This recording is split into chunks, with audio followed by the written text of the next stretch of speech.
Hello, hi, I'm Dr. Nikita, ENT specialist from Gouda Ramesh ENT Hospital, Warangal and Hyderabad. ఈ రోజు topic ఏంటంటే snoring in children.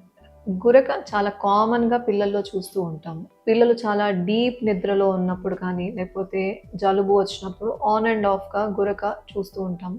But అది అంత మనం సీరియస్‌గా తీసుకోవాల్సిన అవసరం లేదు. బట్ కొంతమంది పిల్లల్లో ఏంటంటే గురక చాలా రెగ్యులర్‌గా ఉంటది. వాటితో పాటు ఊపిరి పీల్చుకోవడానికి కష్టపడుతూ ఉంటారు.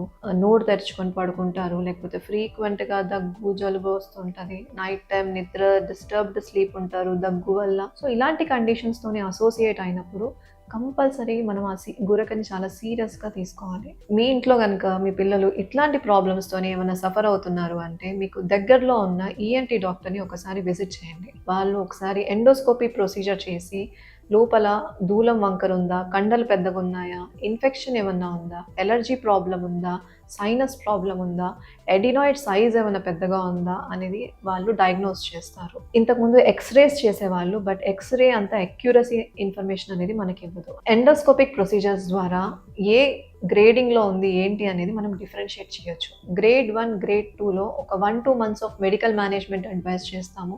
గ్రేడ్ 3 అండ్ గ్రేడ్ 4లో సర్జరీ అడ్వైస్ చేస్తాము. ఎటువంటి సర్జరీ అంటే కోఆబ్లేటెడ్ అసిస్టెడ్ ఎడినాయిడెక్టమీ కానీ, టాన్సిలెక్టమీస్ కానీ అడ్వైస్ చేస్తాము. ఇట్లాంటి సర్జరీస్ చాలా సేఫ్.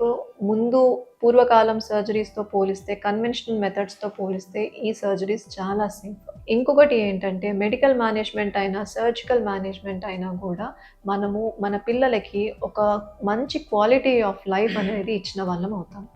Thank you.